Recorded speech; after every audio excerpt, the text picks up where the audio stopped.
Since the dawn of time, the world has existed in two intertwined realms, yin and yang. The living dwell in the yang world, while the dead return to the yin realm. Though separated in form, the two are bound by an invisible law, known as karma. Every being born into this world carries a predetermined fate.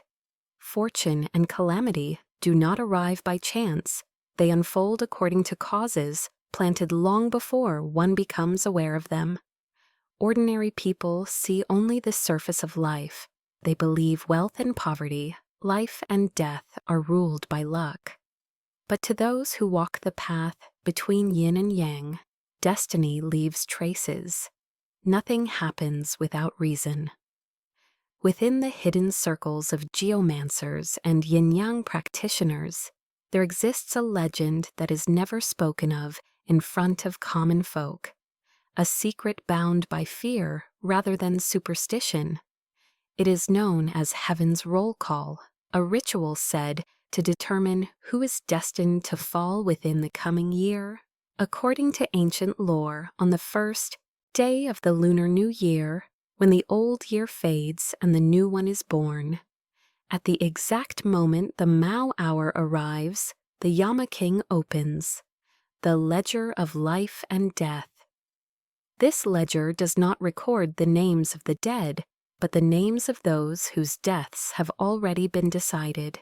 Dipping his brush into crimson ink, the Yama King marks a single name. This act is called the Mao mark. It is never random. It is never mistaken. Whoever is marked will face a calamity before the year ends. Some are struck by incurable illness. Some watch their families collapse, fortunes shattered overnight. Others vanish entirely, leaving behind neither body nor trace, as if erased from existence. To ordinary people, such tales are dismissed as superstition. But among those who understand the laws of yin and yang, being chosen means one thing. Heaven has already begun to close its hand.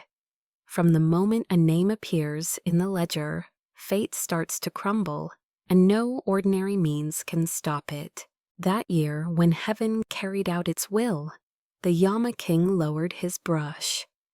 The name that echoed through the hidden world like a thunderclap marked the beginning of a tragedy no one could foresee. The one chosen that year was only 3 months old. The child had yet to speak a word, had barely opened his eyes to the world, and still lay helpless in his cradle, yet his name was already etched into the ledger of death. When the news spread among fortune readers and masters of destiny, no one dared to speak openly. Some fell silent mid-conversation, others merely sighed, their eyes filled with pity and fear. Silence itself became the answer. Soon after, misfortune began to descend upon the child's family. At first the signs were subtle, business losses, money slipping away, as if carried off by unseen hands. Then livestock died without cause. Illness lingered in the house, moving from one person to another like a curse. The once warm home grew heavy, as though an invisible cold had settled within its walls. They sought help everywhere, rituals, talismans, feng shui adjustments, but nothing worked. Each time they believed the worst had passed, a greater calamity followed. Their fortune decayed so rapidly that despair left them breathless. Gradually, fear took root. The way they looked at the child began to change. No one spoke of it aloud, yet everyone understood the truth buried in their hearts. The disasters had begun after his birth, and that realization was more terrifying than any ghost. The child's parents were torn apart from within. On one side was their flesh and blood, a life they had held in trembling arms, watched breathe, and sworn to protect. On the other was an overwhelming terror, the belief that if the child remained, the entire family would be dragged into ruin. Love and survival stood on opposite sides. During countless sleepless nights, they stared at the infant resting quietly in his cradle, his face innocent beyond words. Yet in their minds, images of death, poverty, and destruction replayed again and again. Fear slowly crushed what little resolve they had left. The child was no longer their son. He became a living omen, a sacrifice demanded by fate for the family's survival. On a freezing, rain-soaked night, when the wind howled through the village like mourning spirits, they wrapped the infant in a thin cloth and carried him out into the darkness. There were no tears, no farewell prayers, only trembling hands placing him at the edge of the road before turning away. The rain erased their footprints. The child's fragile cries pierced the night, weak and desperate. Beneath the pouring sky, heaven quietly closed one door and prepared to open another, far more cruel. That rain-soaked night, as the infant's cries echoed through the darkness, fate seemed ready to close its final door. Yet even the cold machinery of heaven allows for one unpredictable variable: human will. From the far end of the village road, a solitary figure emerged. It was an elderly woman with silver hair, her back slightly bent, holding an old oil lamp whose flame trembled in the wind. The light revealed a face marked by age, yet her eyes were unnervingly calm, untouched by fear or panic. When she heard the faint cries, she stopped. She bent down and lifted the child into her arms. Almost instantly, the crying subsided, as if the infant sensed a safety deeper than blood ties or shelter. This woman was the child's grandmother. To the villagers, she was nothing more than a reclusive herbal doctor who lived on the outskirts, gathering plants and treating minor illnesses. But in the hidden world of yin and yang, she was known by another title, the Heavenly Physician, a master who once walked freely between the realms of life and death, using medicine and accumulated virtue to alter fate itself. When she learned that her grandson had been marked by heaven, she did not rage, nor did she curse the Yama King. Instead, she sighed softly, as though the outcome had long been anticipated. To her, heaven was not something to be challenged through defiance alone. It was something to be understood before being opposed. "Heaven is merciless," she murmured, "but humans are not obliged to surrender." With that, she carried the child away from the village, disappearing into the storm without looking back. From that moment onward, the path of certain death, laid out by destiny, was forcibly bent onto another road, narrow, perilous, yet not entirely without hope.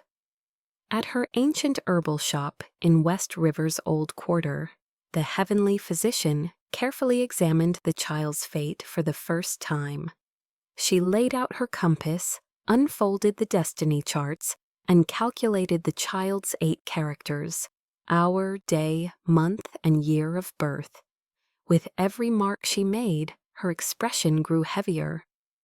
Embedded deep within the child's destiny was a heavenly-grade calamity star, a celestial killing influence beyond human origin. It was not a curse cast by spirits, nor punishment for past life sins. It was a judgment written directly into the order of heaven. The Heavenly Physician understood immediately. Medicine could treat illness, but not destiny. Rituals could suppress spirits, but not heaven's decree. She attempted everything within her reach, harmonizing the child's meridians, stabilizing his life force, nourishing his essence with rare herbs. Each method worked only temporarily. The calamity remained, hovering over the child like an invisible blade. To save him, ordinary healing arts were insufficient. Even mystical techniques fell short. The only path left was karma. Karma does not confront heaven head-on.